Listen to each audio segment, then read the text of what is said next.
All right, Siege, your prompt for the beginning is time travel. All right. 3, 2, 1, go.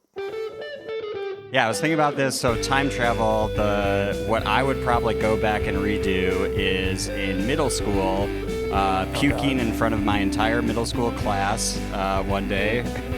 And then, having to wait for the nurse to dial the wrong number to call my parents and just sit there with puke on me for a while. Well, hold on. I have so many questions, but hey, welcome to the Overtalking Podcast with your hosts, Ken and CJ. Say hi, CJ. Hi, CJ. This is the show where we talk over TV shows and movies as chosen by our guests. And this week we watched the show Chaser. And we'll get to that in just 1 second, but hold on. I have follow-up questions. Did just unprompted puking? What happened there? There was clearly a bug going around. Some other kid was sick, but it was very 0 to 100. Like I felt fine throughout the day, and then all of a sudden it was like, oh no, this is happening now, and I could barely make it to a trash can. Did the janitor bring those wood chip sawdust stuff? Yeah, right. I don't know. I was shuffled into the nurse's office immediately afterwards. Okay, great, interesting. Well, that's enough of that. We have two very special guests this week, kind of a slightly different format than what we usually do, but we actually have the writer-director of Chaser here, Daniel Roemer. Welcome.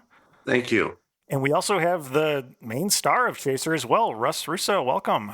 Thanks, Ken. Thanks, CJ. Thanks for coming on. Yeah, this is very exciting.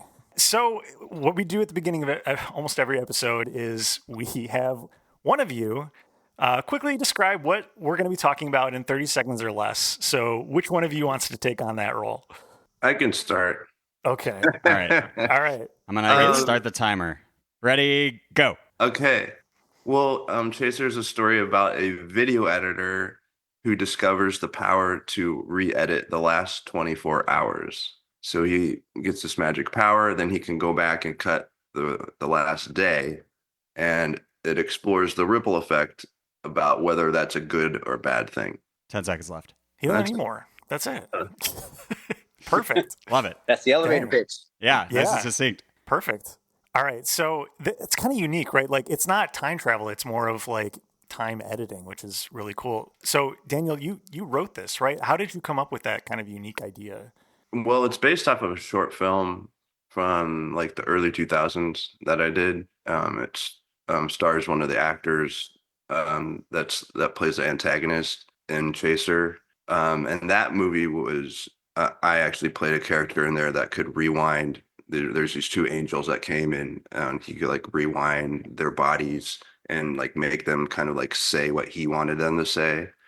And I always kind of liked the idea, and the short film did really well. So part of it was I wanted to do something that was a little bit more higher concept, and also something I knew had already proven to do well, and then thus fleshing it out into the long form. Of course, it's a completely different process, but that was kind of the basis of the idea. Nice. Dang. Wow. And then Russ, how did you kind of be brought into this? Yeah, this was a few years back. Daniel and I connected. We went over things. A couple of self-tapes were sent in, a couple of live auditions, that sort of thing. And before I knew it, I was cast as Eddie Sebastian, and we went on that sort of journey together. Nice. How do you feel about self-tapes, by the way? I've heard from people in the biz that they're, it used to be that you came in and taped, but it seems to have flipped. Yeah, I like it. I think it's closer to the process than coming into the room. I know that there are people that, they like to go into the room. They like the sort of challenge of being in front of a panel of, 4, 6, 8 people and doing it that way. But to me, I always felt that felt like theater to me. Like I'm putting on a theatrical performance. Whereas with self-tape, it's right here. It's right here. So everything that you're doing is the same thing that you would be doing for camera on a set. So it feels so much more natural to me than the process of being in a large room where they're 20 feet back. And are they even hearing my performance? Interesting. Are they seeing the little nuances? Are they seeing that sort of thing? Do you think there's, or maybe has self-tapes been more of a thing since COVID came around? Or was that even before then? Yeah, it was before then, but definitely that sharpened it and knocked it way up where it's like we don't really even have to be in a room anymore to do this part of casting. It still exists here and there where you actually go in, but I think self tapes is everything, man. You know, it really is. Probably easier for everyone. Yeah, it's easier for everyone, and it really is the actual craft. It really is seeing what that person is thinking, feeling, and doing right in this little place here. And I would say similar to this show, then you can self-edit and do more takes before sending it in. Yeah, don't do too much of that, though. You know, I get into trouble. Yeah, like Eddie Sebastian. It's true. So bringing it back to Chaser. So Daniel, you said this was based on a short film. Did you have any other influences that kind of went into Chaser? I've always been interested in like manipulation of time and reversing footage. Yeah, there's just so much you can do in film, specifically because it's like of the nature of the medium. I think it pretty much no other medium can you really do that, like through editing and cross-cutting and montage and all these different things that you can do in film. So it's kind of fun to explore. I like to get into that stuff because, it's like if you have a movie that's just like talking, it can be a really good movie, but, it could also be a play. It doesn't, it could be a story by a campfire, but there's certain things that movies can only do. And I think, going backwards in time, skipping things, all that stuff. Yeah, you can't do it anywhere else. And that's why I like film, I think. Gotcha. Cool. Yeah, that totally makes sense that it would be in this like specific video editing software that's kind of makes sense that you specifically would want that to be kind of a plot point, right? And there's so many tricks that you can do in film to like manipulate to create a result, especially with like things like comedy. Like if you just add like a second or even a half a second, like 15 frames of a beat, it can make something funny, or it can like take the humor out of it.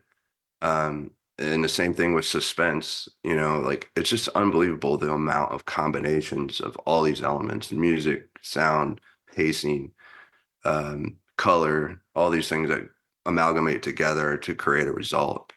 Nice. Russ, so getting back to you, how did you prepare for the role then when you were cast after that?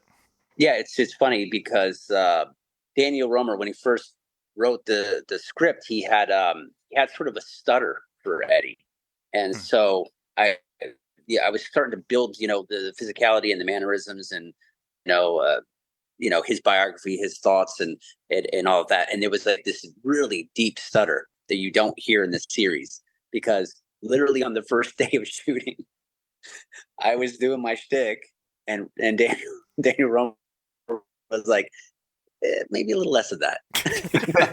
So a little too hard to understand, maybe, really, or something.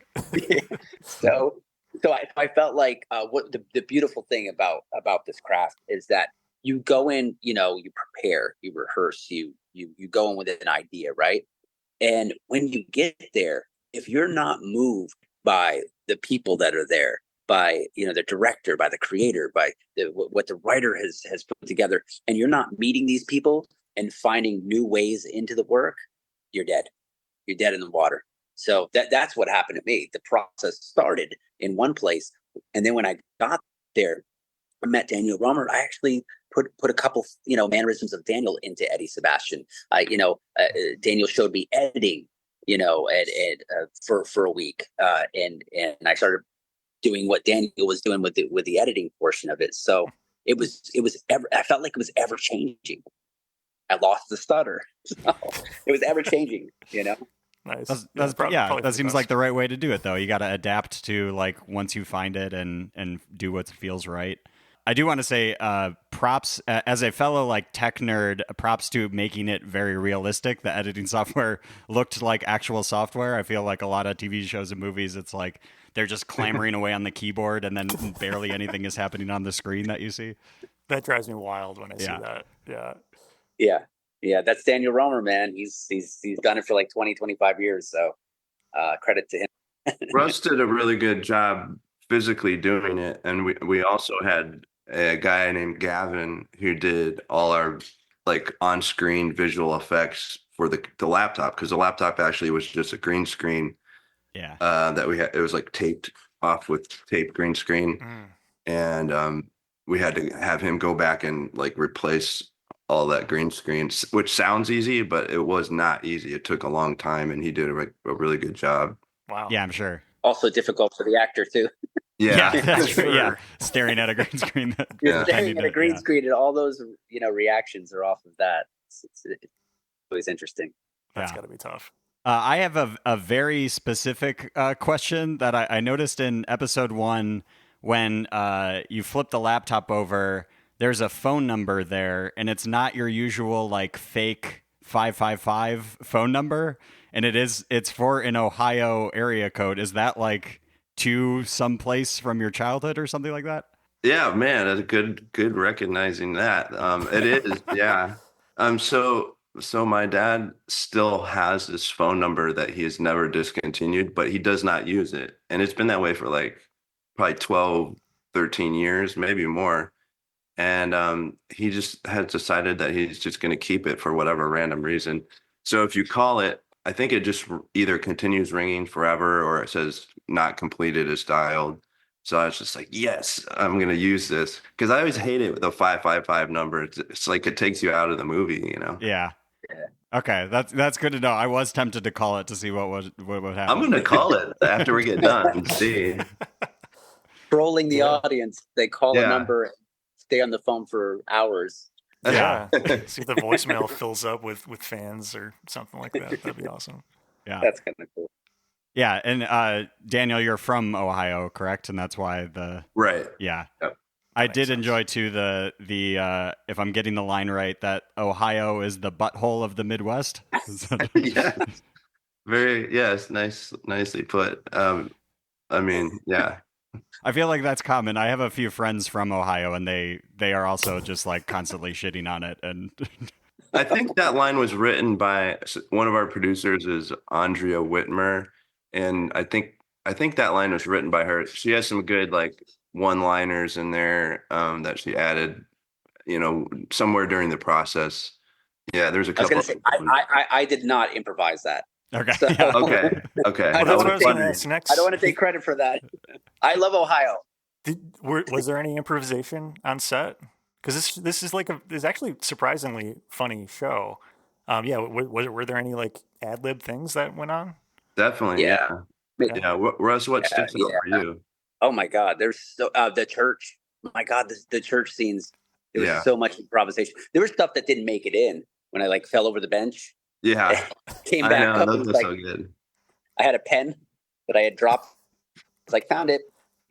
So there was just a lot of little moments, and some made it, some didn't. Because obviously you got to still kind of find the tone. Yeah, and there were just some like physical comedy moments and some a lot of the moments with there was some great writing there, but there was a lot of moments that were improvised with Gia. That scene sticks out as well, where he's drinking the water and he's talking about Catalina and but some of the moments were improvised, but not the words, so to speak. You know what I mean by that? Like the slurping the water. That's that's what all the way. Yeah, right. It just happened. They put a large glass of water, and it's like, do you hold it like this the whole time? You put it on the table, and it's just like, hey, this is right here, so it's delicious. It's just right That's hilarious. lean over and slurp it. I liked that. It was a good choice. Good moments. I mean, there's some other funny moments too. Like at the end of episode 1, we kind of realized that Russ's character has actually edited time and ends up in bed with Gia's character. Right. And she has Eddie's name tattooed on her butt. How did that idea come about? Like, she probably didn't have time to get his name tattooed on her butt and all that. I don't know. It's really funny. That's right. David. Yeah, I mean, I guess it would be like they must have had a good time that later that night, and maybe went to a tattoo parlor. But I mean, I don't know. You just when you're writing, you just think of like what sounds funny or what seems cool. but I hardly ever really start with the logic of it. It usually it's the other way around. Like if it's too far, you write what you think is funny or cool, and then later you're like, if it's too far a logistical jump, then you have to fix it. Gotcha. I wanted to ask, is your writing process, are you somebody who like schedules specific time during the day, or is it more when like inspiration strikes and you feel like it? The second way, definitely. I kind of call it like a sniper shot writing. So like, you'll be dinking around, you don't get a lot done maybe that week or something, but then all of a sudden you get in this like perfect storm and you're in a coffee shop and you had the right amount of caffeine and you just ate a muffin and then boom, then you think of like, like the perfect thing. I think that's my style, but everybody has their own process. And what I've learned is you have to like just embrace your process and not resist it and be okay with that, because everybody always says, no, this is how you do it. I got to schedule 1 hour a day and or whatever. But no, just do your own way.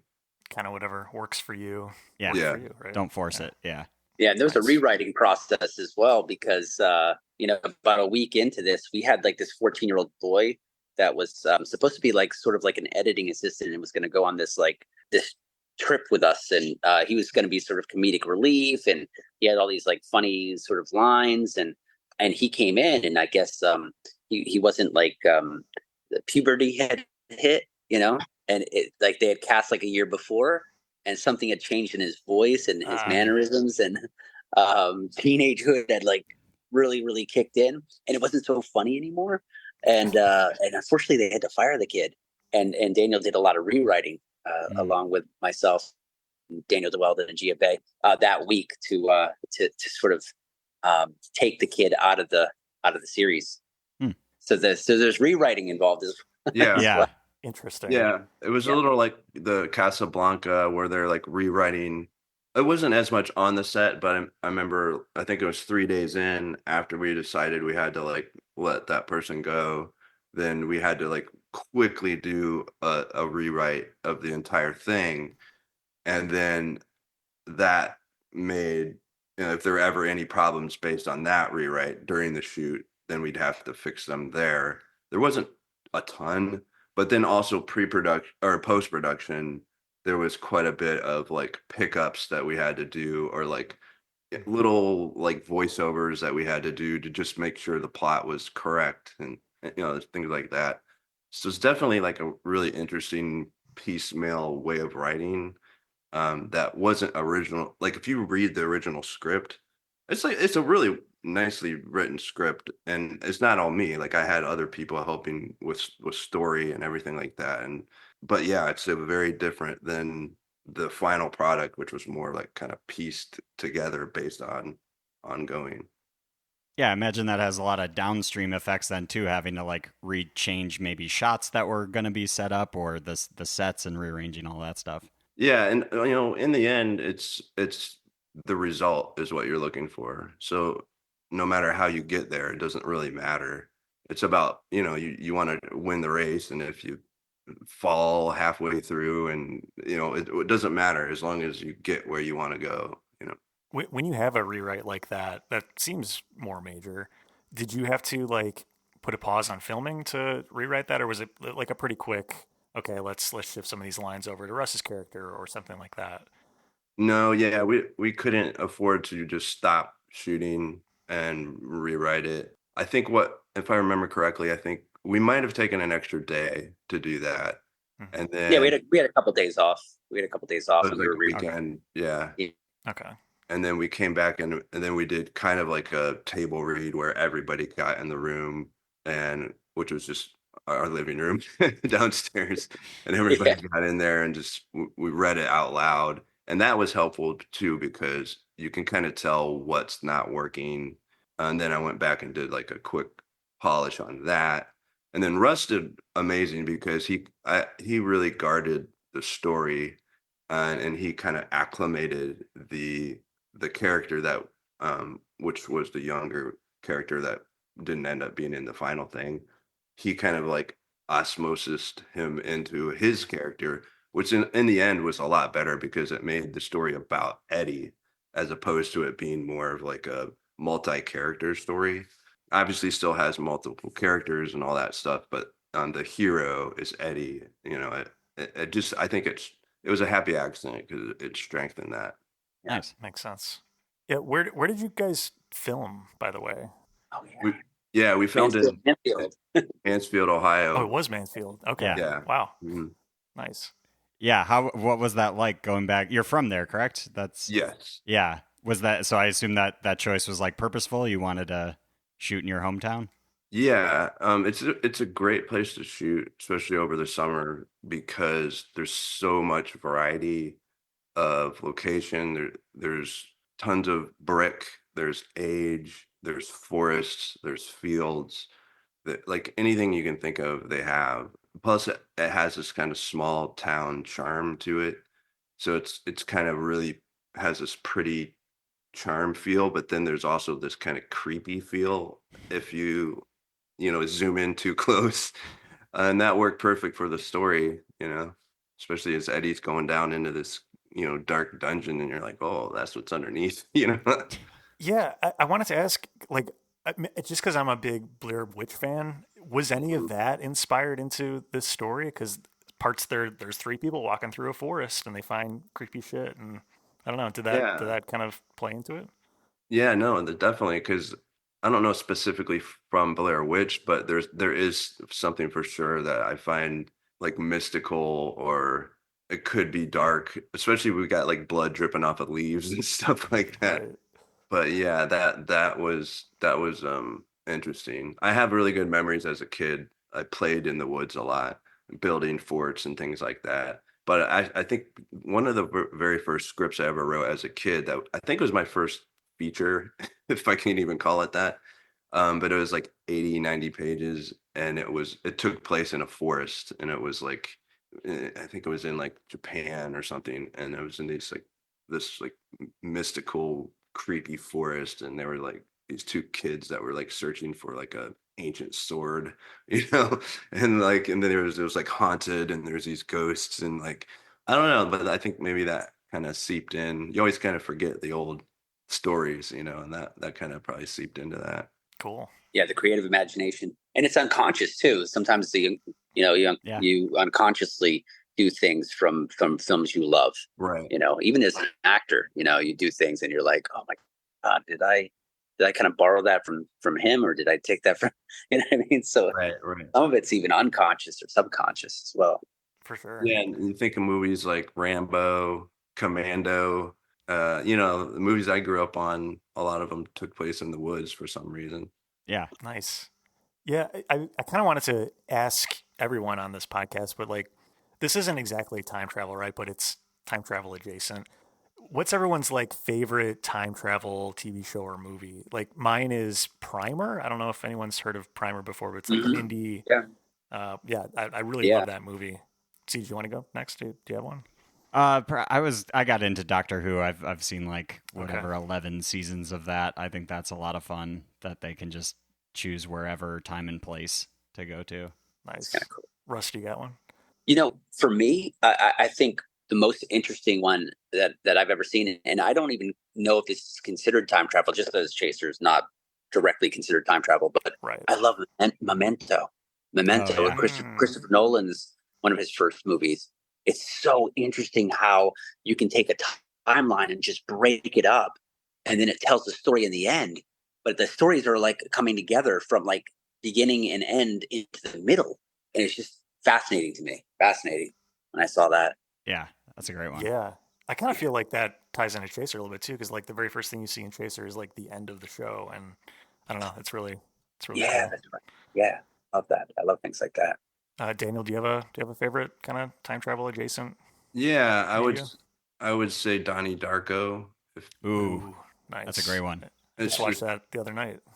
Yeah, I can watch that over and over again. And I read the script as well. A friend of mine gave it to me as like this present, which is like one of my favorite gifts I've Cool. ever gotten.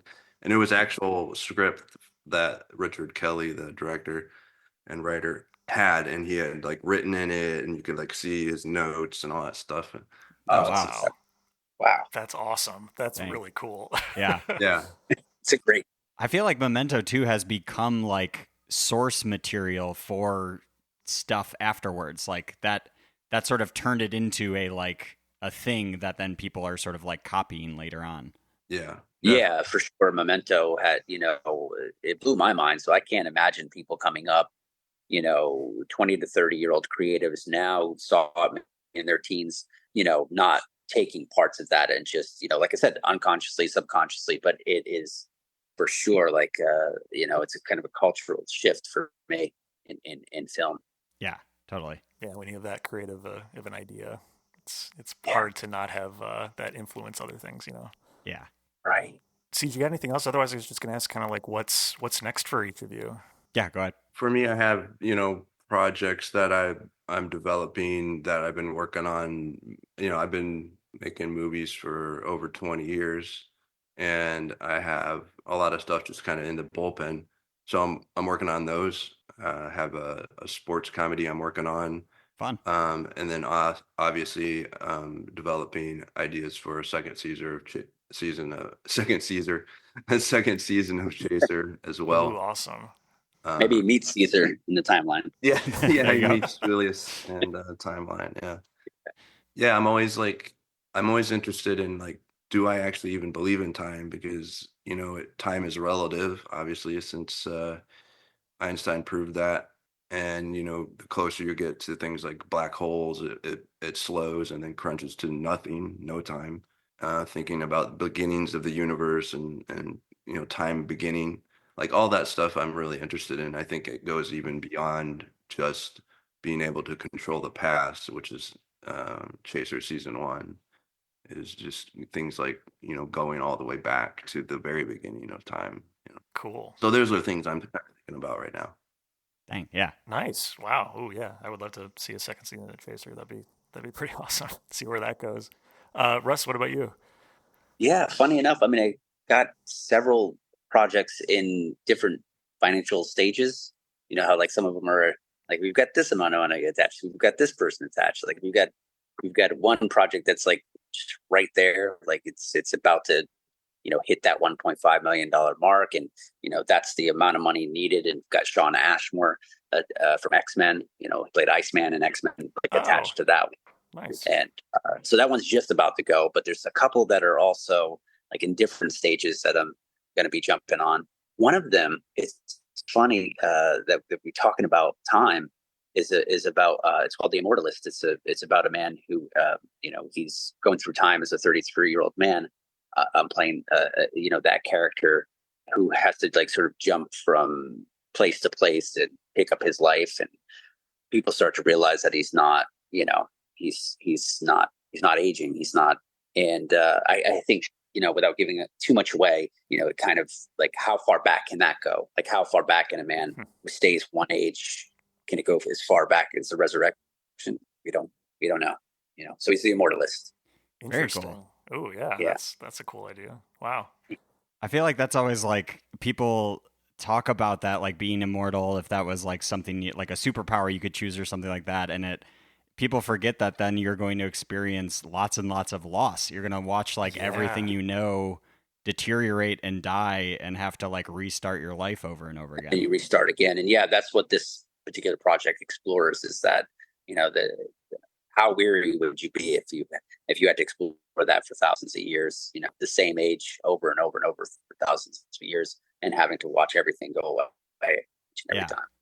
Yeah. I'm a big horror fan, so that kind of reminds me of Interview with a Vampire a little bit, but like to the extreme. Like that's only like a couple hundred years. This sounds like much longer. Yeah. So, cool. Very cool. Yeah.